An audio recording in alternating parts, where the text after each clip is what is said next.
So we're going to get them to talk about the areas they're in agreement on. And as anybody knows, British broadcasting scene can tell you that it's pretty abnormal, because once upon a time, maybe 5 years ago, the only thing that they could agree on was how much they hated each other. But times change. So let's start with the cooperation question. First of all, how often do you ever get together like this as a trio, publicly or privately? I think it's our first public threesome. Your first public threesome. Okay, right. Yeah, no? It is our first public threesome. And this is streamed. So fabulous. Okay. Like so many things. Like so many things, right. X-rated. Let's see if we can get a bit of X-rating in here. Yeah. Let's look at kind of the three possible areas that you could be cooperating in. And we'll just go along the row here. Let's start with the platform areas. Stephen, would you kick us off on that one? Yeah, well, I think our job, amongst other things, is to create a platform that helps Carol and Alex and others to reach our customers, to help promote some of the great shows they put on screen, and to help them build their businesses. And that's partly what we have been trying to achieve the last number of years. And I think we've done a reasonable job at doing that. Okay, Carolyn? On platforms? Yes, on platforms. Yeah, no, I think, look, we have to work, we work with platforms, and we'd rather have a partnership with people like Stephen than have a kind of conflictual relationship about what we're not getting or what they could be getting more of or we could be getting more of. So I think actually the kind of way we work has changed quite dramatically, I would say, in the last year or so. And, it is about us trying to get the most out of the platform, but also protecting our interests. So, we joked about streaming, but 80% of TV is still watched live, right? So we need to get that balance between what we get out of the platform, but we are much more collaborative in our way of working. Yeah. So give me an example of how that might play out.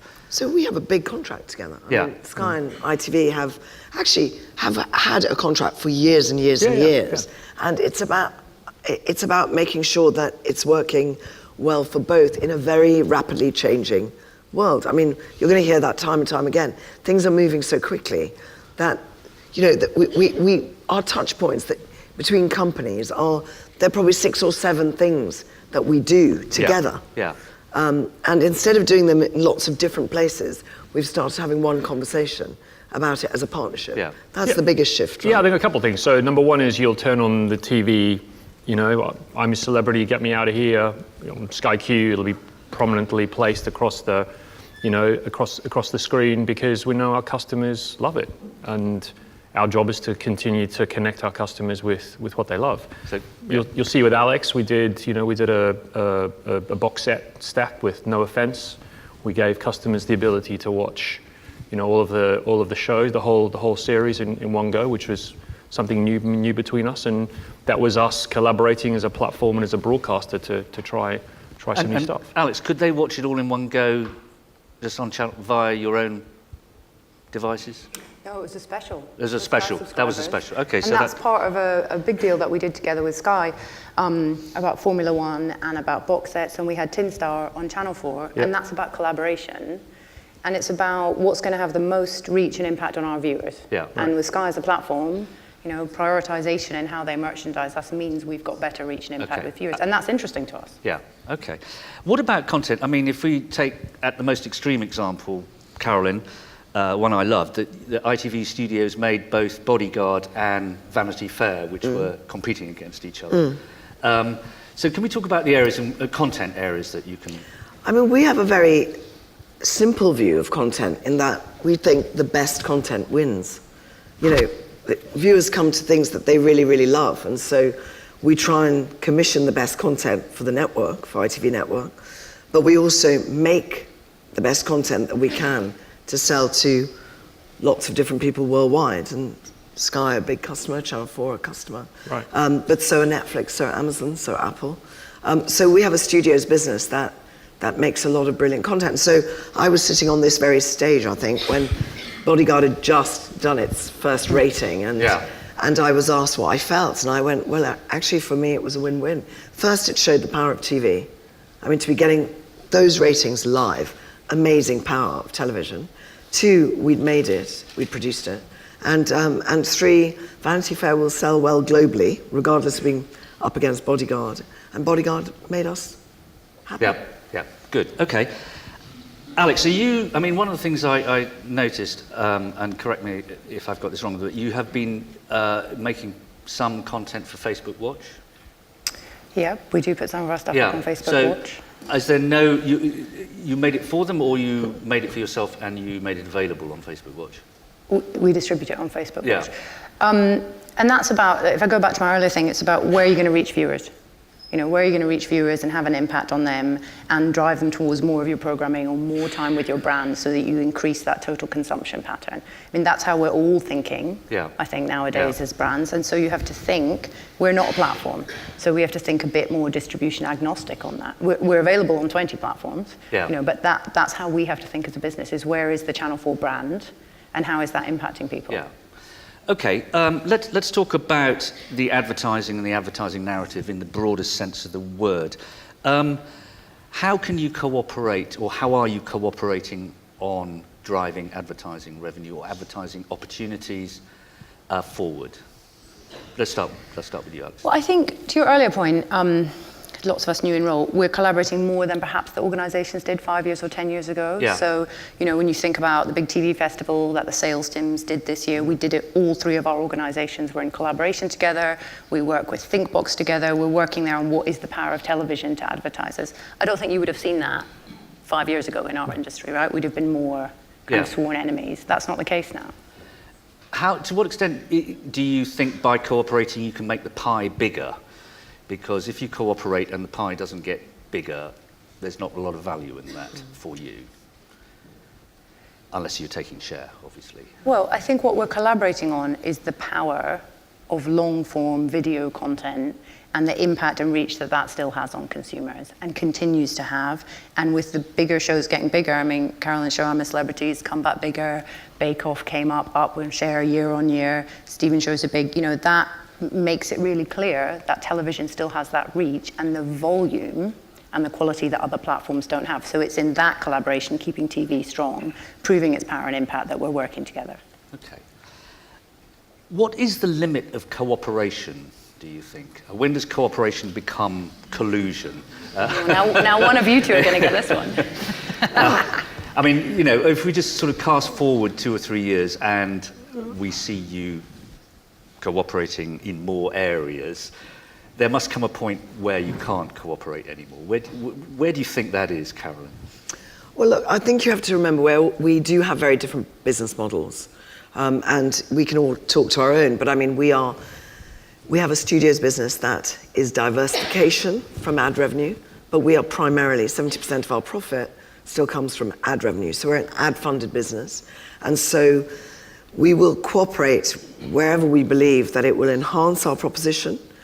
We certainly cooperate on the power of TV in every way we can, because that will grow the cake. It has to grow the cake. So one of my greatest concerns for the next 2 years because of Brexit is that advertisers don't continue to spend when they most need to spend, because actually they need to spend not just for the quarter, but for the long term. They need their brands to be very visible. They need, they need short-term return, but they need long-term gain. And we all agree on that, which is TV is the most effective way of advertising. 60 to 70% of, say, Facebook and Google advertisers are SMEs, right? So they're not in the same pond as us necessarily. So all I'm trying to say is there is a way that we can grow the market, but it is hard yards because there are lots of dynamics at work on digital advertising that aren't favourable at the moment. Well, we certainly have our plan for how we can do addressable, which will be competitive, but the agency economics do favour, are favoured by digital, which can sometimes lead to a very short-term thinking. We'll come on back to that particular area in a minute, but just talk about your different business models, and we know that they are each evolving in their own way. And we know about your particular strategy development, Karen. Where do you think you see your models converging in the future? I mean, Alex, do you see what Channel 4 does converging with some of Sky or ITV in any way, as a business? Well, I guess Rather than as a viewer to Carolyn's point, proposition. she's a FTSE business with profit, shareholders, diversified into content. We're a public service broadcaster, advertising funded, but we don't seek to make a profit. I mean, those are radically different business models. And some days you might prefer one, some days you might prefer the other, but they're completely different. You know, Sky's a platform business with advertising that's subscriber focused. They are really different. I think where it's interesting to come together, and you know, many discussions in the press about it, is where does coming together to collaborate on new ventures look positive in the sum for both of us or three of us working together? Yeah. Where is that going to make us more money? Yeah. You know, whether I'm taking that money and putting it into more PSB content, or Carolyn's taking that money and returning it to shareholders, you know, that's what's interesting to us, is where can we grow either new businesses together or grow the overall cake? Yeah. You know, and there's constant discussions about that. But for example, would you like to copy some of what Carolyn does and become a content producer? You know, Channel 4 can't do that. They're not allowed to. So that I know we're not allowed you're, to. but you know. But what we do, so what we have done in recent years is started two things. One is the Commercial Growth Fund, where we take stakes in companies in return for airtime. And the other is the Indie Growth Fund, where we take stakes in independents at a lower level in return for equity. And those businesses are doing very well for us. But it's not the same model as ITV Studios, which is a big scale international content business. Okay. Stephen, how do you see then the Sky business model evolving? Well, I mean, I think the biggest benefit of what we have built today is that we're very diversified. I mean, we have a great subscription business. We'll do, you know, between 9 and 10 billion pounds in revenue on that. We've got a great advertising business. We also are the number 2 ISP in the country. You know, we've got a business that's selling our original productions around the world now. You know, and we have a great transactional business that we have built. So, for me, I think. So by the transactional business, you mean? So in Sky Store, which is, you know, the number one, in many cases, the number one EST destination for a new title release, you know, every time there is one. So we've built that business over the last 4 or 5 years. So, you know, the job that, you know, Jeremy before me and I have been on for quite a long time is just diversification of revenue so that there isn't a single point of failure for us. And if I look at our roadmap, I think it's just pushing more into that over time because I think we've got all our bases covered. Okay.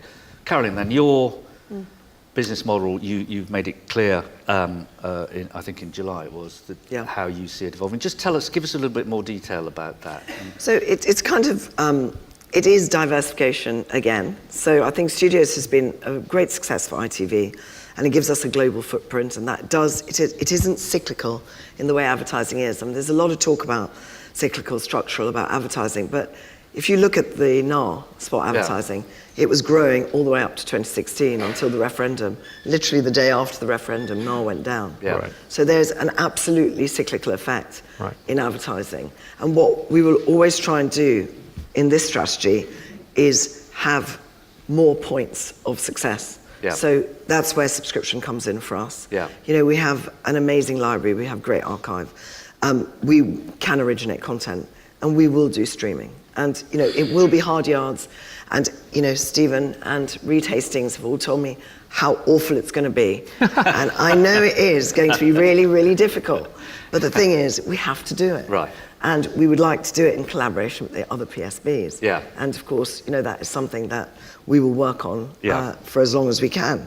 But we are committed to doing that. And that is because there is a way, I think consumers now, compared to even 5 years ago, are willing to pay for what they want as long as it's good value.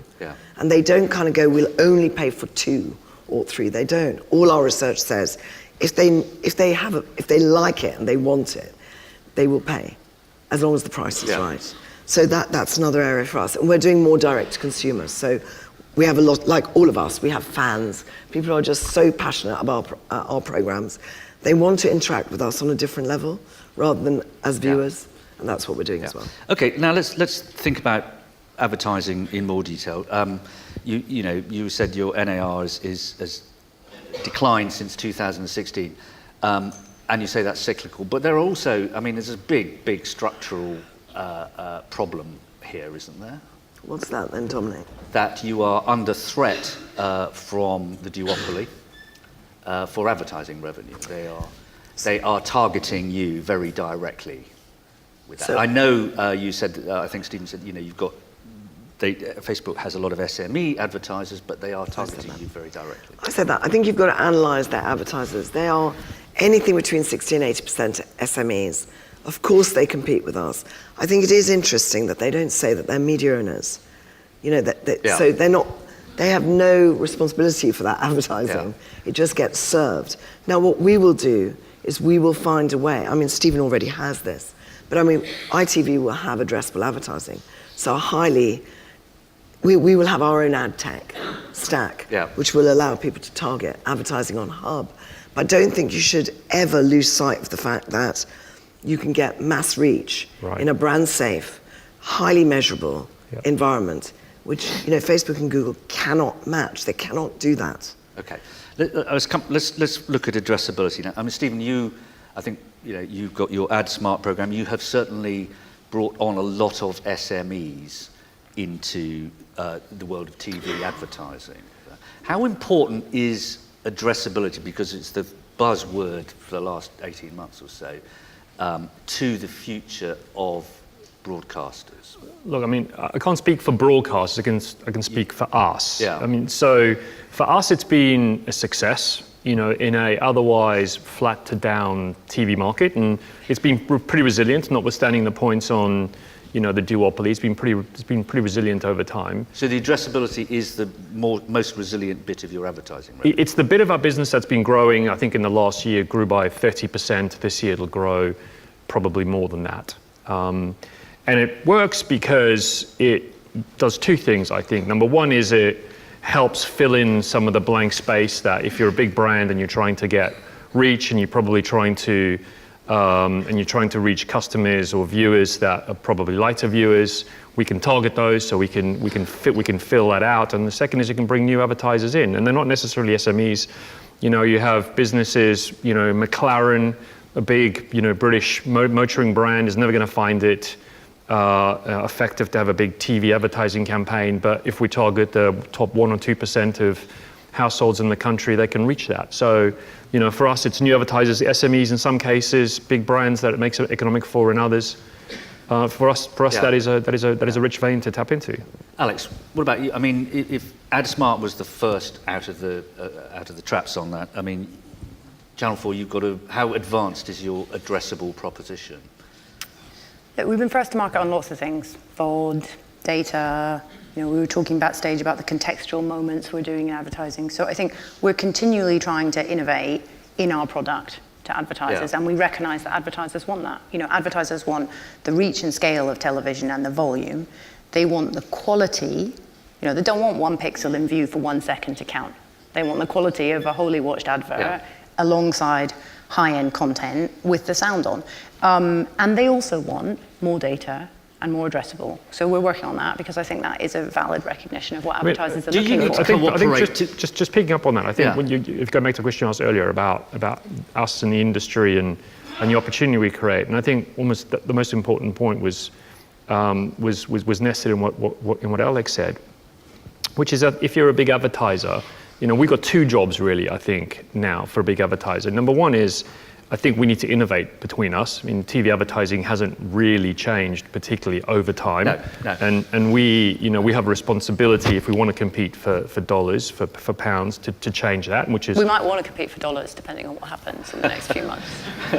So certainly not euros. Yes, absolutely.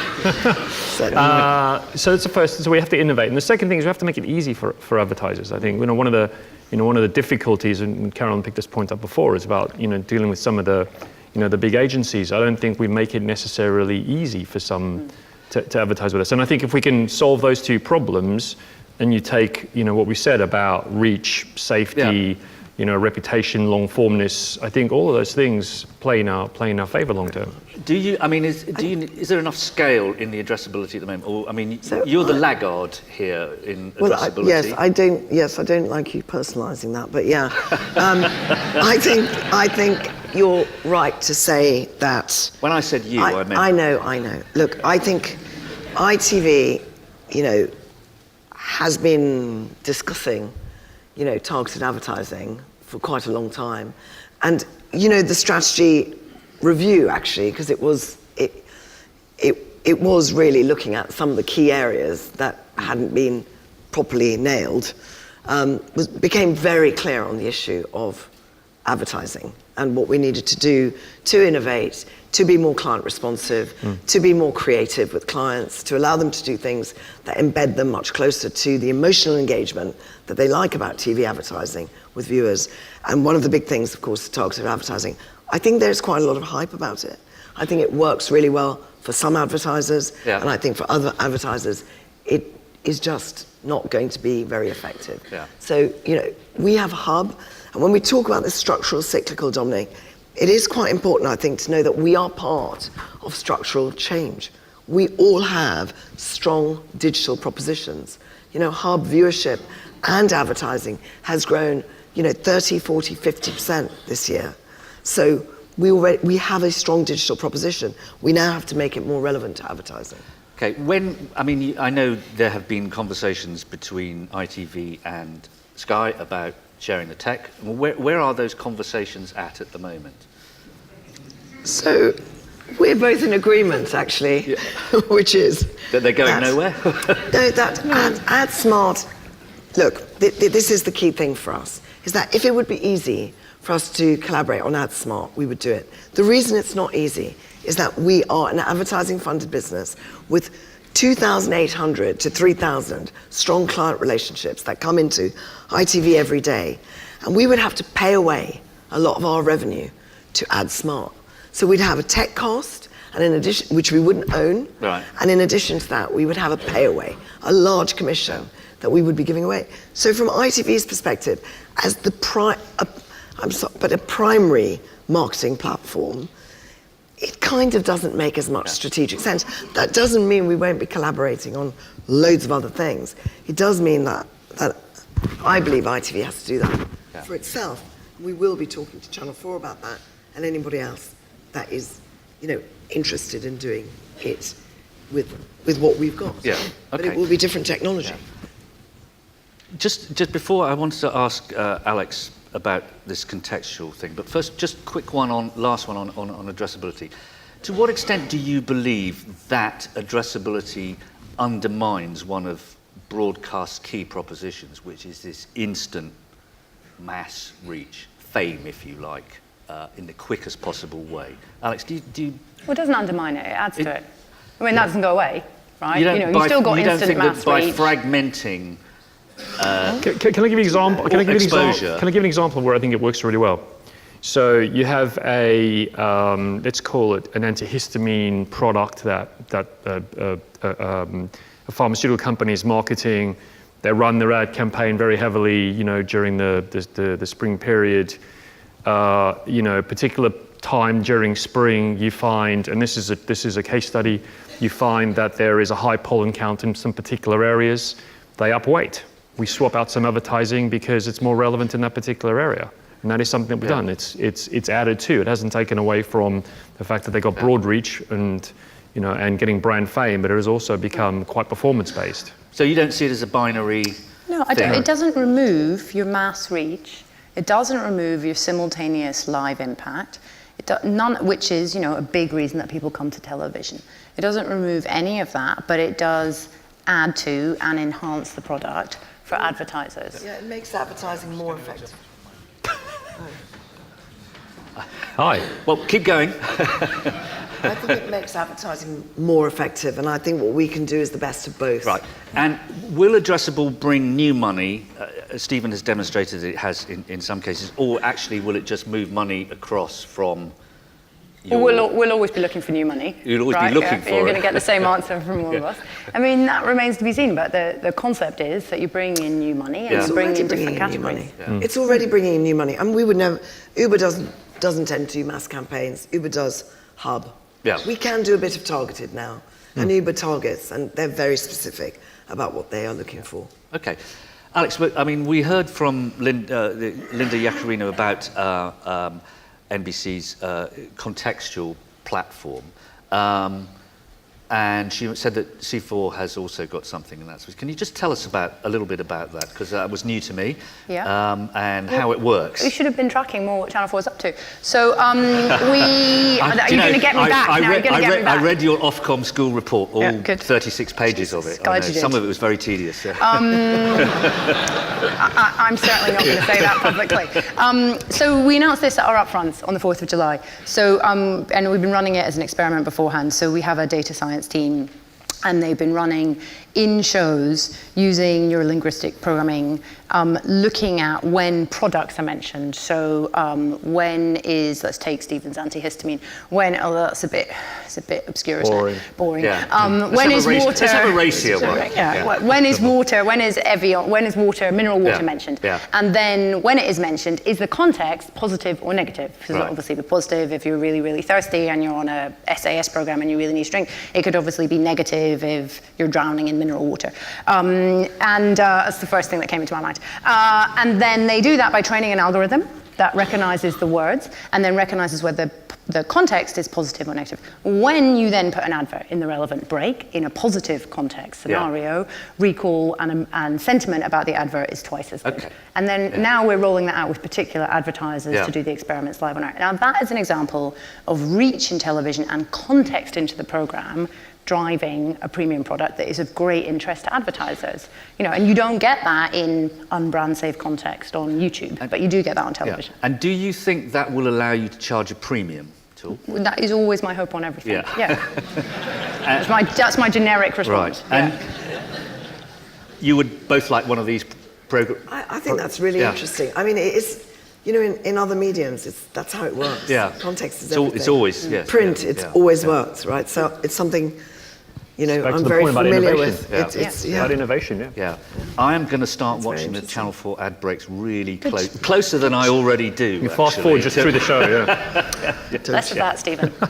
I'll reverse them. Less Let's just talk about some of the wider pictures. I'm going to go to the audience in a couple of minutes, but regulation. Your companies co-signed a letter calling for independent oversight of the duopoly and Twitter. What do you want and why? Who's going to kick off with that one? Stephen. Well, I mean, the letter was pretty self-evident. It said that we, as a collective, believe that the time has come for independent body to have oversight, particularly over the social media platforms, because no matter how they characterize themselves, they publish content and they monetize it, and they feel a lot like an advertising platform to us that is subject to little or no scrutiny whatsoever. And when the amount of money and the amount of eyeballs are being attracted to using those products and services, it seems to us it's important for society as a whole that some form of regulation and some form of oversight is necessary. Karen, do you really think you're going to get anywhere with that? Is there a political will at this chaotic time? I think there's political will, actually. I do. But I don't know how long it's going to take. And by the time it happens, it could be too late. And I think it is serious because I think the first thing is it's a level playing field. So, it is quite odd that we don't self-regulate anything. Everything we do is highly regulated. And the second thing is the arcane nature of regulation. So it's so old, it hasn't kept up with what is going on.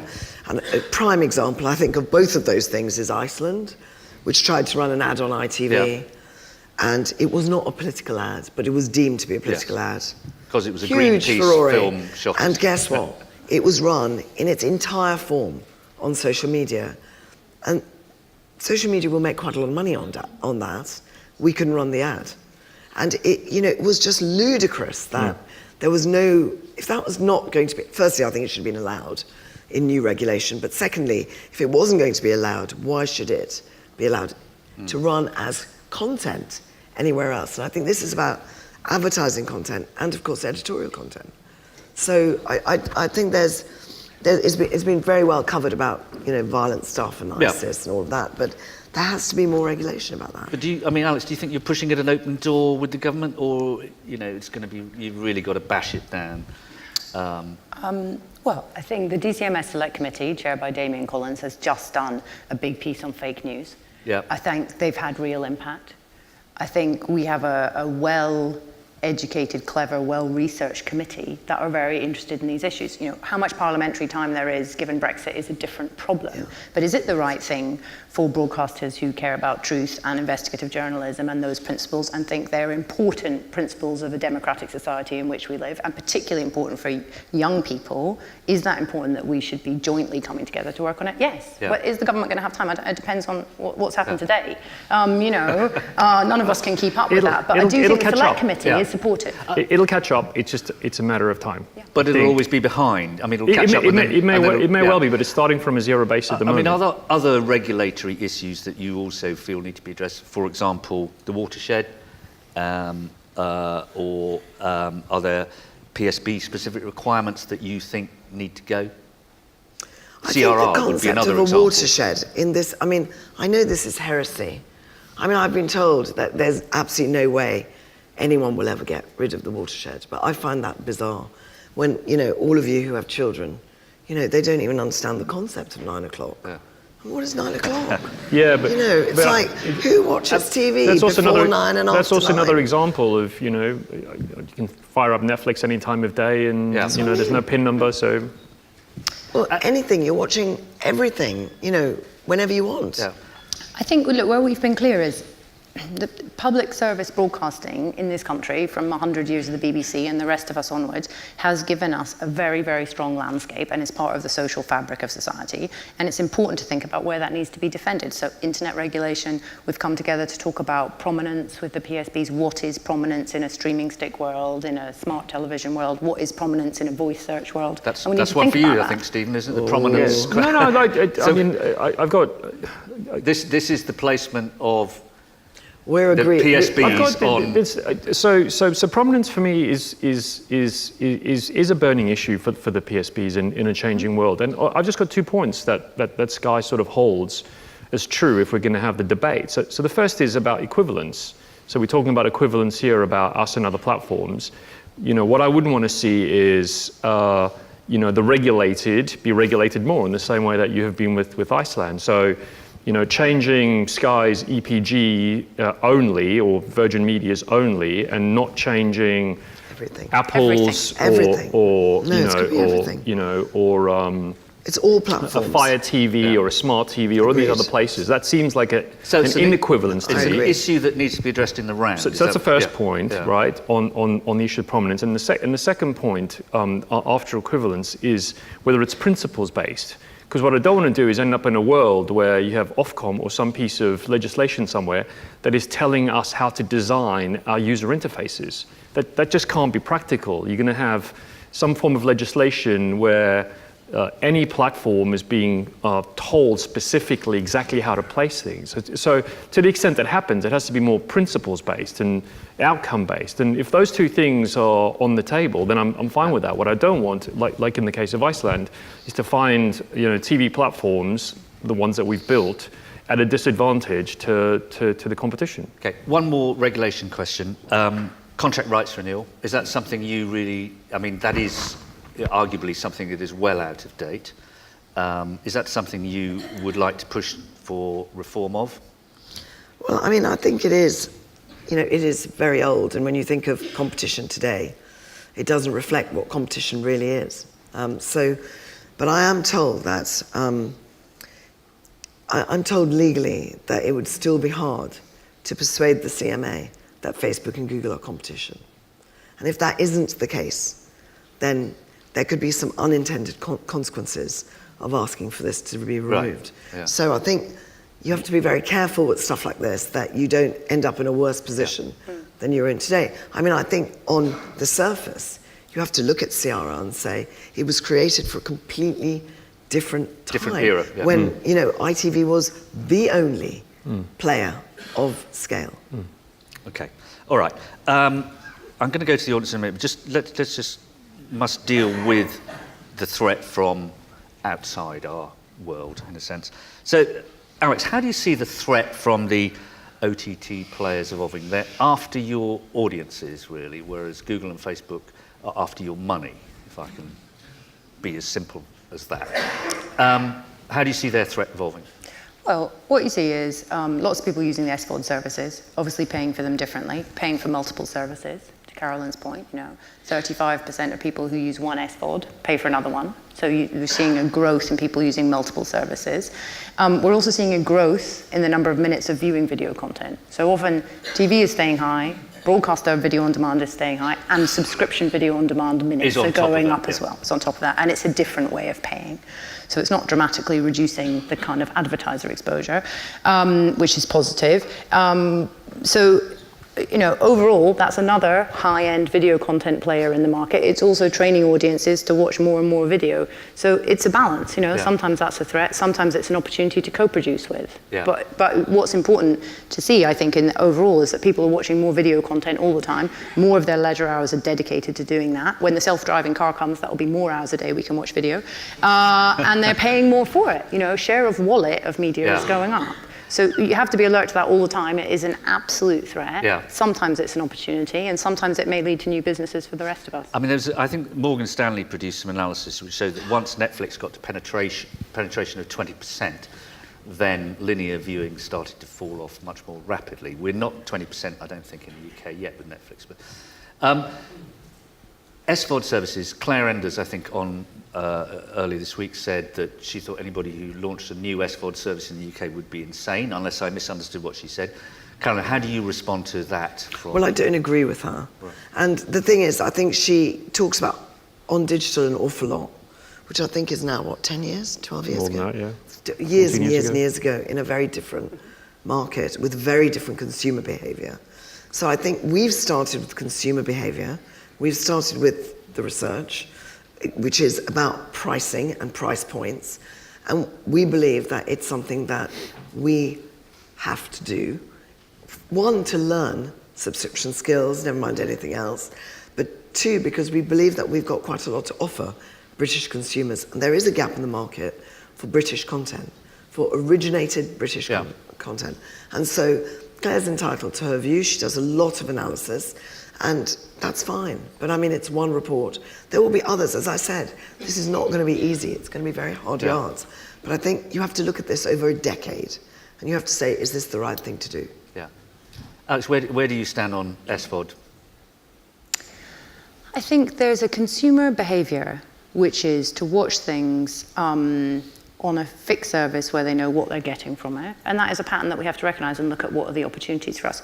There's equally, Netflix has great UI, great UX. There's a lot of consumers who are saying, I've gone in there, I can't find anything. You also get a kind of backlash of that from consumers. And there's plenty of consumers who want to watch stuff. You want to watch stuff for free. But sometimes there's an overpromise, underdeliver.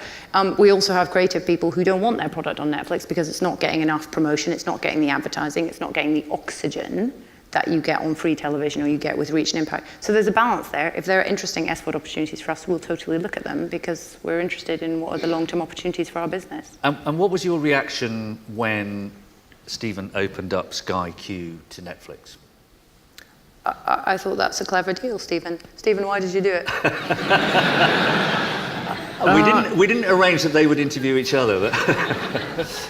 Because a lot of our customers have already chosen to take it.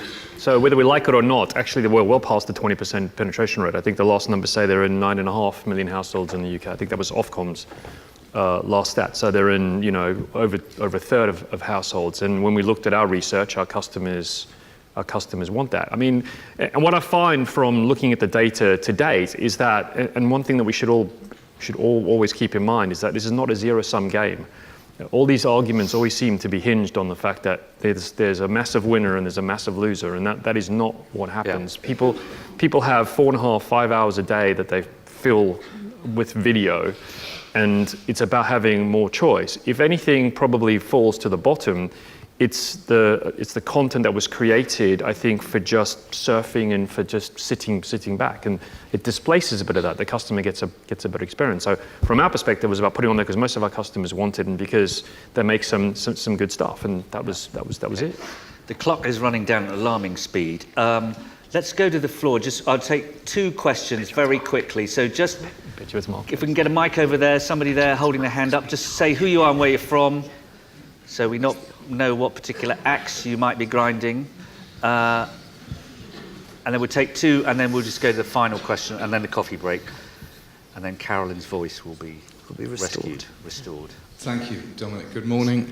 Bob Wooden from Deconstruction. As probably the last person standing who was involved in the creation of contract rights renewal, I just wanted to agree with everything you've just said about its antiquity, its irrelevance now, but also I'm very appreciative of the difficulties that surround it. I just wanted to ask all of you, while you're together, absent the BBC, in the light of Sharon White of Ofcom's statement or announcement, I'm not quite sure what it was last week, that basically paves the way now for you to collaborate on a UK-centric competitor, if you like, using clumsy language, to Netflix. I'd just love you to elaborate a little more on anything you might be thinking, having that starting pistol having been fired. Right. Thank you. That's probably for Carolyn to start with.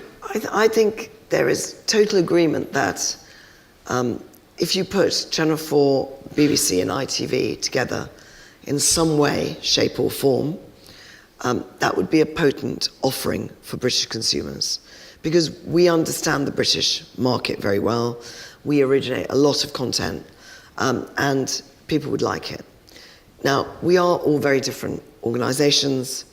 The BBC is vast and has very different ways of looking at things in different bits of it. So it's not always easy. I think we're much simpler.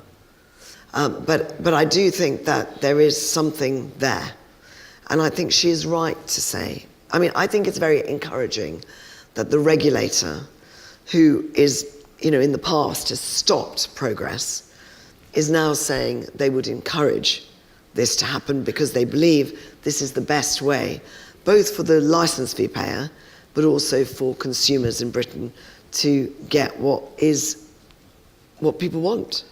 So I think it's encouraging. I think there's a little way to go, but I think she's right to be talking about it. Alex. I think, aren't we in a crazily different situation to 10 years ago with Project Kangaroo that got nixed? It's interesting that we're now in a situation where regulators and other bodies are recognising the power of what our businesses are and thinking about how do they make that even stronger, and that can only be regarded as a positive thing. Okay, we'll take one more. There's a hand right at the back. Get the mic over there, wherever the mic is. Hi, it's Joe Mays from Bloomberg. A question about, Karen was saying that the concern is that Brexit will see advertisers reduce spend when they shouldn't be. The question is, currently, what impact are you seeing from Brexit uncertainty in terms of advertising revenues, and how are you planning for 2019 in that context? Quick one, Carolyn. Okay, look, so you know, Joe, quite well that this year it was all going okay. I mean, NARA's still down year on year, but we were doing fine on total ad revenue. And I think we'll still be okay. I'm going to be careful about guidance, but we'll still be okay. But Q4 has had, that you can see the difference between 9 months of the year and Q4.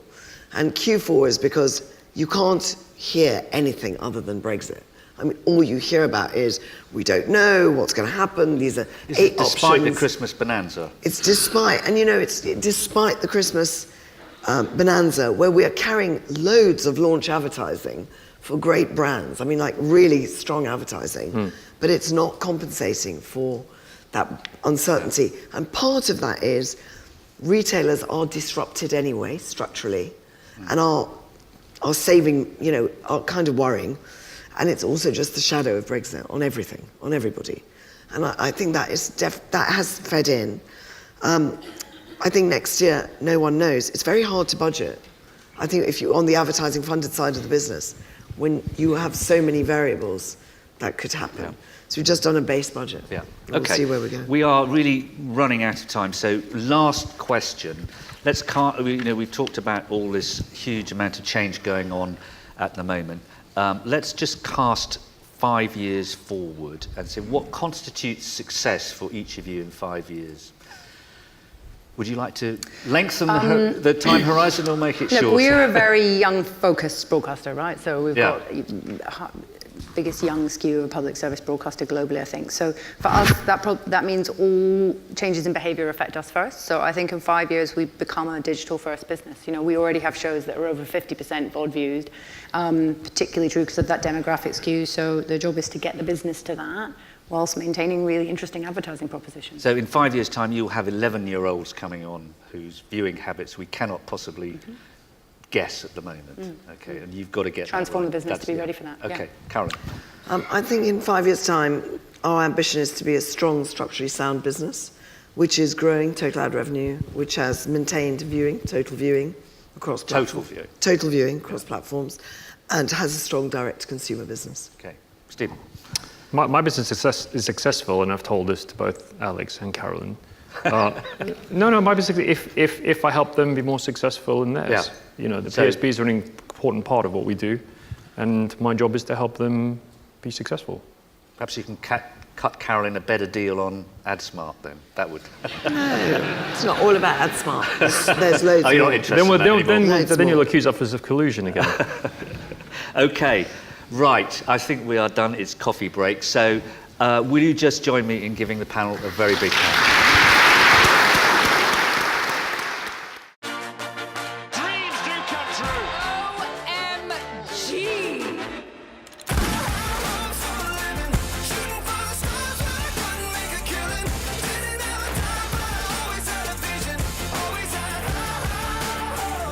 Case dismissed, thank you very much. I think I'll just have to mull it over. Actually, mull this over. What will you do with your life? I wonder. Look at this leg! Ah!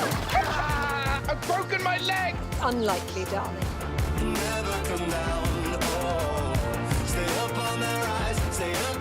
What more do you want from me? Like, I don't know what you want. Tell me what you, like, how you feel at least. Like, say something. I'm so sorry for what you're going to find out. Who are you? Go home, Johnny. There's nothing for you here. He killed my wife. Tried every battle, everywhere. Every possible series of events is happening. Live that way, and nothing will surprise you. Want to meet some boys?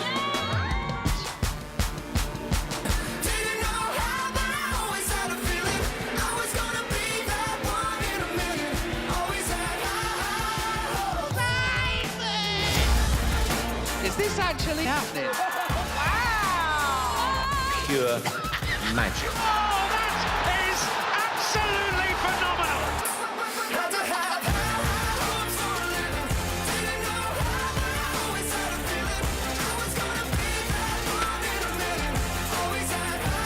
It's Kieran Trippier. It's in!